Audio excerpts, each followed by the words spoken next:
Hi folks. So I had a little session today with two students that came for a private.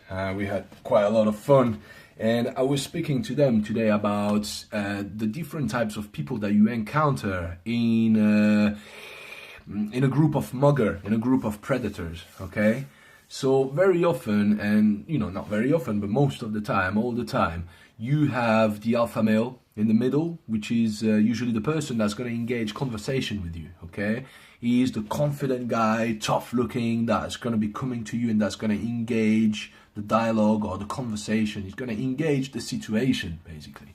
And then you got followers, okay, or alpha wannabes. I like to call them followers because they are the people that follow, and also they are the people that engage you. Okay, so the alpha male comes towards you and start blah blah blah. He's going to try and be deceptive, while his followers are going to try to triangulate you. Yes, and they're going to try to attack you from outside your peripheral scope so that you don't see it coming. Next thing you know, you're hitting the deck and you have 5 people kicking you, jumping on you and kicking you. Okay, we've seen that a lot in CCTVs. It happens a lot. So how do you deal with that? Obviously, like I said, situational awareness, good observational skills, pre-threat cue recognition in order to see things first and avoid an escape and not be there in the first place, which is the best form of self-protection. If you can avoid an escape and not be there, that's by all means, that's what you should do, okay? But now, in the event where this is not possible and you find yourself trapped and kind of, they start to triangulate you, you never want to allow anyone to triangulate you, because then they start going on the outside, from behind, outside your peripheral scope of vision, and they will be able to attack you. So for example, 90% of the population is right-handed. So if you got a right-handed guy that goes on your left side and he's right on the limit of your peripheral scope and he starts swinging with his right, you're not going to see that coming, and that's probably going to knock you out. This is the shot that you don't see coming that knocks you out, that puts you down. Okay, now if the guy right-handed is on your right side and start with the swing, you might still see that coming from the outside of, from the far peripheral of your peripheral field of vision, of your peripheral scope, okay? So that's why you never really want to let anyone triangulate you. This is a police tactic as well, the triangle, okay? Which is the triangle, the top of the pyramid, yeah, is the alpha male engaging you. And the two here are the followers. Okay, and then usually you got some other, like the mices. Okay, I'm going to speak about them in a bit. So that way you never want to let anyone triangulate you, because this is their tactic. This is a predatory setup where they want something from you, or they want to kill you. They want to deceive you first in order to attack you and do what they want to do with you. Okay, so as I said, number 1, alpha male. Okay, the leader of the group.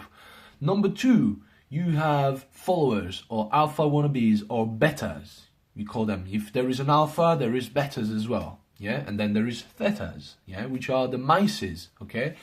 The mices are usually people that are not very confident, yeah? They're actually pretty scared, but they feel the need to be in this particular type of group in order to feel good about themselves, in order to feel strong, to feel significant, okay? They will never engage you first, okay? Most of the time, it will either be a follower that will engage you from the sides, okay, laterally, or it's going to be the alpha male that's going to engage you from the front, yeah? Front door attack, boom, yeah? The mices, the thetas, are never going to engage you first. They're too afraid for that. They count on the alpha male or the followers to do that first. Once you're on the floor, they will be kicking you in the head, like, they'll be jumping on you because you're already on the floor, and that's what gives them that feeling of accomplishment, of, oh, I'm a tough guy, But they will never engage you first. They're too fucking afraid for that, okay? So they're cowards. But now, having said that, giving you an example, yes? If you have to face 5 people, and in your mind you have, fuck, I gotta face 5 people. They're 5. I'm on my own. Shit. Yeah. If you start thinking like that, you start thinking like a victim. You start thinking like a loser, and you don't want to think like that because you're already lost if you do think like that. Okay. What you want to do is rapidly spot who the alpha male is. Okay. Rapidly spot who the alpha male is, and deal with him first and be really clinical and brutal. You see him and you have to, play the game. Don't try and play the alpha. Be like, listen, mate, what were you talking about, man? Listen, calm yourself down. And then all of a sudden, just deal with that. Deal with the alpha male. Deal with him like clinically so that he falls down. Knock him the fuck out. And be really, really brutal and visual and auditory about it. So that you can deal with him physically and deal with his mate, with the whole group psychologically. As soon as you take their leaders down, as soon as you take their leaders out, the mices, these are the first people that you're going to see stand back because they don't want none of it, because you just took their leader, you just took their insurance, you just took their heart, their brain, their muscle, basically. Do you know what I'm saying? So now, it is 50% chance that once you drop the alpha male, the followers are going to jump in and follow. That's what they call followers, okay? So if you start, if you attack their leader and, the followers are better, but they're alpha wannabes, they're still, if there are two of them, they still feel like they can do something significant to you, so they might jump in, okay? So you need to be ready to engage the second one and the third one. Really, you need to be engaged you need to be ready to engage everybody. Fighting multiple opponents is one of the toughest things you will ever have to do. If it's already hard to fight one guy, for fuck's sake. Now, if you want to be able to fight more than one guy, it's really, really hard. And when there is more than two, whoa, it's a whole game changer, okay?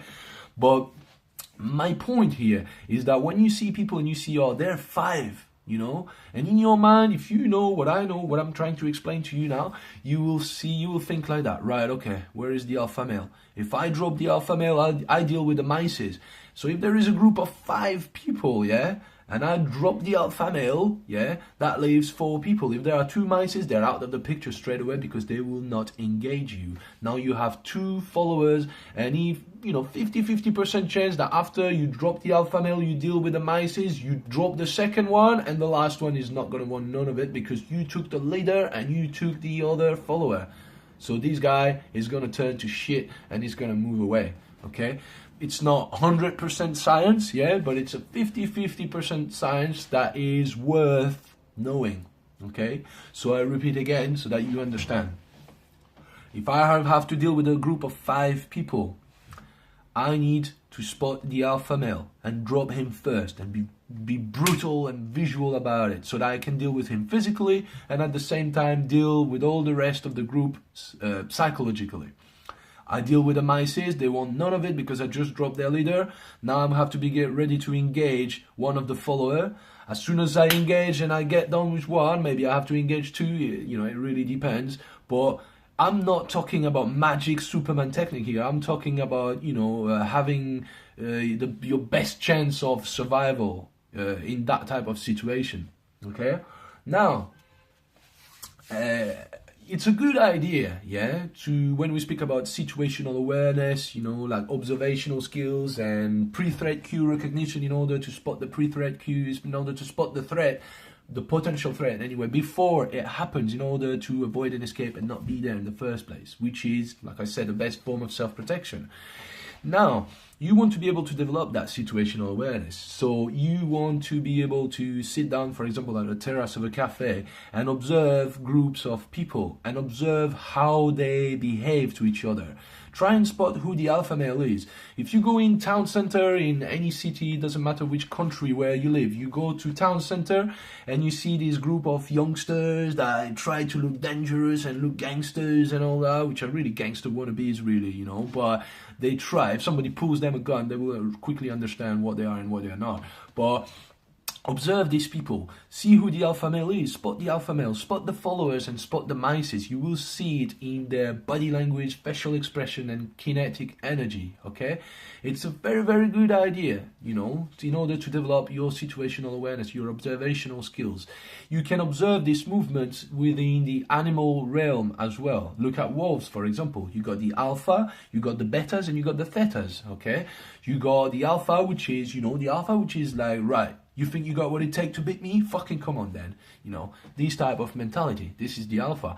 Then you got the betters, followers, which are amongst the strongest wolves in the wolf pack. Okay, they will fucking rip your ass apart if you attack them, and if you attack their leader, they will fucking jump on you. Okay, but the weakest as well, if you look in a wolf pack, yeah, there is the leader, there is the followers, and then there are the weakest, the sick, the old, and the weakest. Okay, which are a league of their own. Okay.